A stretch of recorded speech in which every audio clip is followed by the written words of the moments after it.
Good morning everybody. प्यारे बच्चों, कैसे हो? मजे में? मजे में क्यों नहीं होंगे? लॉकडाउन की वजह से छुट्टियां जो चल रही है आपकी, मजे तो होने ही है। घर बैठे हो, पेरेंट्स को परेशान कर रहे हो, लेकिन मार्केट में आप बच्चों की बहुत बढ़ाई भी हो रही है कि बच्चे ही ऐसे हैं जो लॉकडाउन का सबसे ज़्यादा पालन कर रहे हैं। कैसे? जैसे आज हर व्यक्ति कह रहा है कि मैं मेरी दुकान खोलूंगा, मैं मेरा बिजनेस पे जाऊंगा, मैं मेरा काम करूंगा, लेकिन बच्चे ही ऐसे हैं तो ये कभी भी नहीं कह रहे कि नहीं मेरी स्कूल खुलनी चाहिए, मैं स्कूल जाऊंगा। चलो ये तो हुई मजाक की बात। अब आते हैं अपने टॉपिक की तरफ। पिछली क्लास में अपन ने पढ़ी थी संज्ञा, जिसको आप बच्चों ने काफी इंटरेस्ट लेके पढ़ा भी था और आपने अपना होमवर्क भी भेजा। बहुत अच्छा लगा कि आप सभी ऑनलाइन क्लासों के लिए एक्टिव हो, सक्रिय हो और मनोरंजन के साथ पढ़ भी रहे हो। तो आइए चलते हैं अपनी क्लास की तरफ। पिछली क्लास में आपने पढ़ा था संज्ञा। जैसा कि मैंने आपको बताया था कि आप अपने आसपास पृथ्वी पर किसी भी व्यक्ति, वस्तु, प्राणी को जिस किसी नाम से पहचानते हो वो नाम ही उसकी संज्ञा है। संज्ञा तीन प्रकार की मैंने बताई थी: व्यक्तिवाचक संज्ञा, जातिवाचक संज्ञा और भाववाचक संज्ञा। व्यक्तिवाचक संज्ञा जिसमें किसी व्यक्ति विशेष का नाम आता हो वह संज्ञा व्यक्तिवाचक संज्ञा। और जातिवाचक संज्ञा वो शब्द जिसे एक संपूर्ण जाति के नाम का बोध होता हो, वो होती है जातिवाचक संज्ञा। ठीक है। और तीसरी हमने पढ़ी थी भाववाचक संज्ञा, जिसमें किसी व्यक्ति या वस्तु के भाव, गुण, स्वभाव का पता चलता हो, वो सभी होती है भाववाचक संज्ञा। अब आज हम पढ़ेंगे सर्वनाम। सर्वनाम क्या होते हैं, सबसे पहले हमें इसके बारे में पता होना चाहिए। सर्वनाम वे शब्द होते हैं जो किसी भी संज्ञा शब्द के स्थान पर हम उनको काम में ले सकें। अब काम में कैसे लें? जैसे मेरा नाम, चेनाराम। अब मैं मेरे नाम की जगह कोई दूसरा शब्द काम में लूं, वो सर्वनाम कहलाएगा। ठीक है। जैसे मैं बात करता हूं कि रमेश पढ़ता है, इसमें संज्ञा कौन हुई? रमेश। अब आगे की मैं जो लाइन बोलूंगा, वह बहुत होशियार है। रमेश पढ़ता है, वह बहुत होशियार है। ये जो वह शब्द है ये किसके लिए है? रमेश के लिए। और रमेश कौन थी? संज्ञा। तो ये जो वह शब्द हुआ ये सर्वनाम हुआ। मतलब वो शब्द जो हम किसी भी संज्ञा के स्थान पर यूज में ले, वो शब्द सर्वनाम शब्द कहलाते हैं। अब बात करते हैं इसके प्रकार।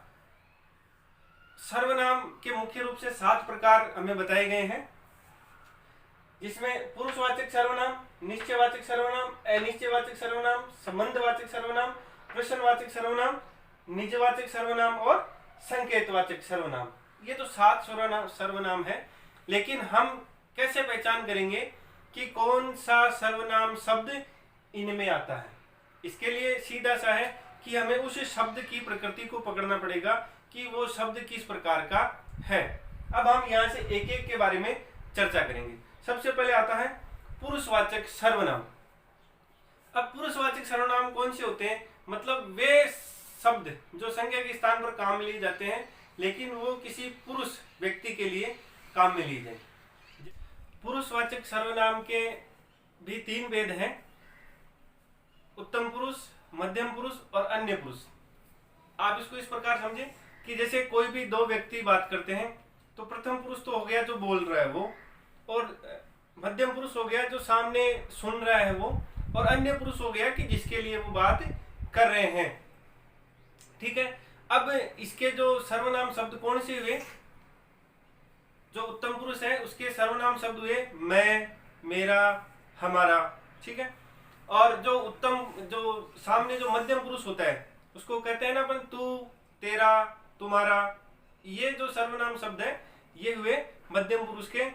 और तीसरा जो अन्य पुरुष, जैसे वह, वे, कोई, उसका या उनको, ये आते हैं अन्य पुरुष में। पुरुषवाचक सर्वनाम के 3 भेद हुए: उत्तम पुरुष, मध्यम पुरुष और अन्य पुरुष। दूसरा जो सर्वनाम आता है वो निश्चयवाचक सर्वनाम। मतलब जो सर्वनाम शब्द किसी निश्चित व्यक्ति या वस्तु के बारे में अपने को बोध कराता है उसे निश्चयवाचक सर्वनाम कहते हैं। जैसे वह यही है, मतलब ये निश्चयवाचक है कि वह यही है। ठीक है, तो इसमें जो वह शब्द यूज हुआ वो निश्चयवाचक सर्वनाम था। वह खाना खा रही है, ये भी निश्चय है कि वह खाना खा रही है। तो इस प्रकार के जो सर्वनाम शब्द होते हैं वो निश्चयवाचक सर्वनाम होते हैं। इसके बाद में बात करते हैं अनिश्चयवाचक सर्वनाम की। जिन सर्वनाम शब्दों से किसी निश्चित व्यक्ति या वस्तु का बोध नहीं होता है वह अनिश्चयवाचक सर्वनाम कहते हैं। जैसे वह यहाँ आया होगा, अब आया होगा निश्चित नहीं आया भी है या नहीं आया है। ठीक है, जैसे पानी में कुछ पड़ा है, अब पानी में कुछ पड़ा है ये निश्चय नहीं है कि क्या पड़ा है, लेकिन कुछ पड़ा है। तो इस प्रकार के जो सर्वनाम शब्द होते हैं वो होते हैं अनिश्चयवाचक सर्वनाम। इसके बाद में आते हैं संबंधवाचक सर्वनाम।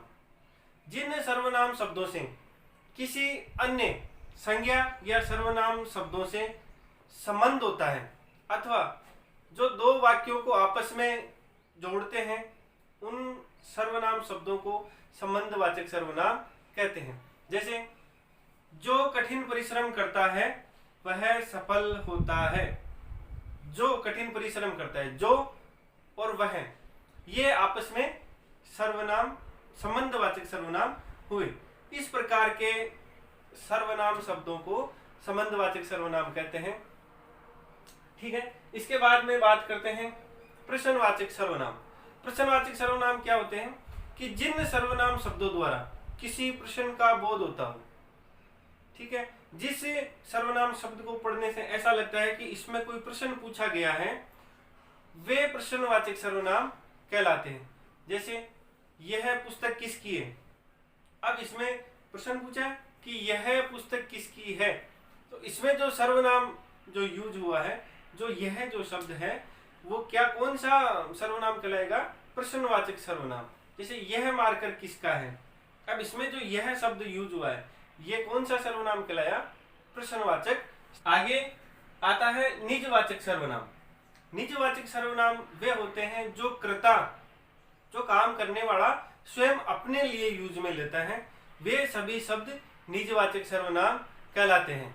जैसे मैं एक वाक्य बोलता हूं कि मैं स्वयं दुकान पर बैठता हूं, तो ये जो स्वयं शब्द है ये कर्ता ने अपने लिए यूज में लिया, इसलिए ये हुआ निजवाचक सर्वनाम। ठीक है, जैसे तुम खाना अपने आप क्यों बनाते हो, तो ये जो अपने आप शब्द है ये स्वयं के लिए है ना भाई, तुम खाना अपने आप क्यों बनाते हो, तो तुम के लिए वो स्वयं शब्द आया, तो ये क्या हुआ, निजवाचक सर्वनाम। ठीक है, अगला जो है संकेतवाचक सर्वनाम। जिन सर्वनाम शब्दों से किसी व्यक्ति या वस्तु की ओर संकेत किया जाता है वे कहलाते हैं संकेतवाचक सर्वनाम। मतलब अपन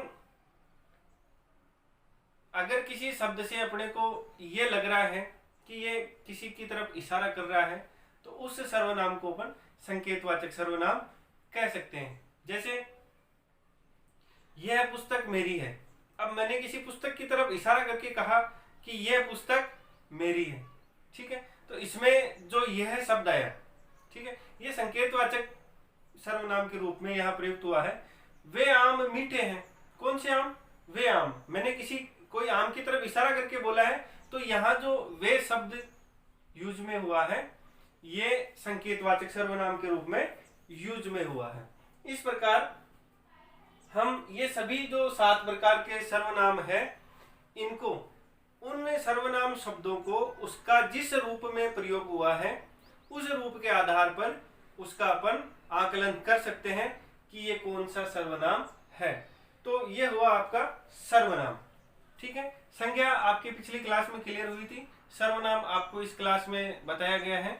आप इन दोनों ही टॉपिक के बारे में आप इनको पढ़ें, इनको समझें और इनका जो भी होमवर्क आपको भेजा जाता है आप उसको अपने नोटबुक में उतार के और उसकी फोटो खींच के आपके जो भी टीचर्स के नंबर आपको बताए हुए उस पर आप सेंड करें। धन्यवाद।